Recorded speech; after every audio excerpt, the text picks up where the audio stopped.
Norway has many fjords. Some are really big. But today we are going to visit one of the smallest fjords, the Trollfjord on the Lofoten Islands.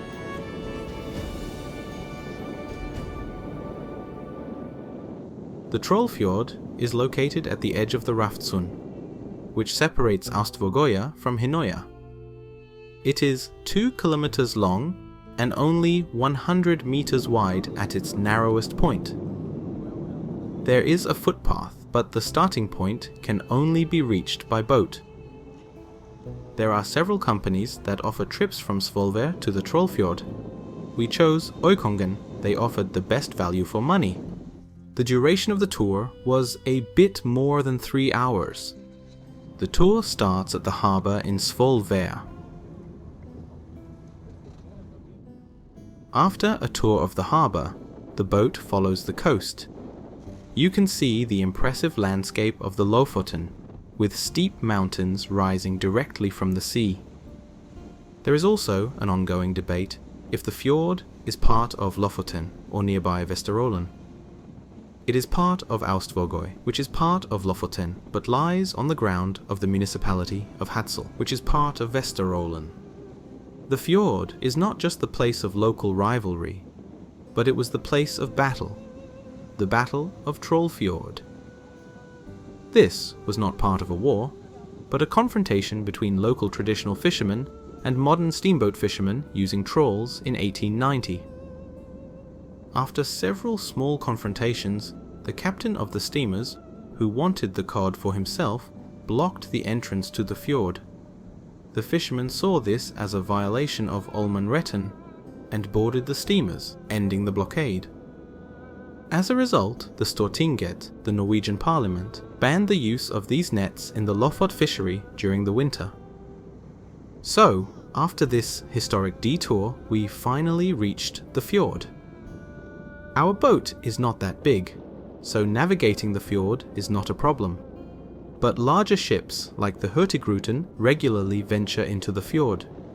There used to be a tradition of writing the name of the ship on the wall of the fjord, but this is no longer done. There used to be a waterfall at the end of the fjord, but in 1960 it was put into pipes to generate electricity. After the crew had served soup to all the passengers, they started to prepare frozen fish. It was not meant for tourists, but to attract sea eagles. But fish on a boat usually attracts another kind of bird, seagulls. As soon as they saw the fish, they started to follow the boat. They knew exactly what would happen. Eventually the first eagle would approach and the boat would slow down. The crew whistled and held a fish in their hands. When they had the eagle's attention, they would throw a fish and the eagle would catch it.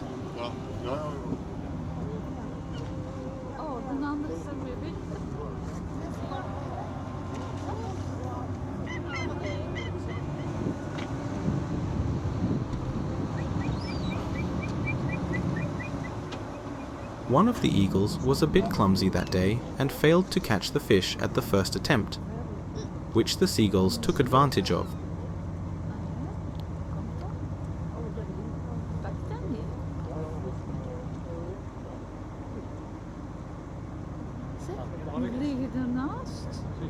It's not her day.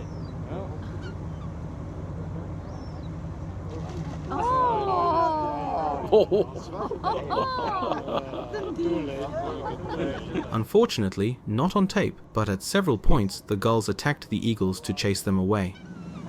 Then it was time to return to the harbour. At the entrance to the harbour there is a 4.5 meter statue, the Fisker Kona, the fisherman's wife.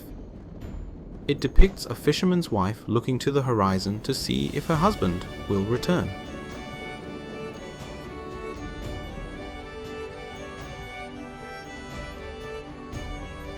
So that's it. If you liked this video, check out our other videos about Lofoten and Vesterålen here.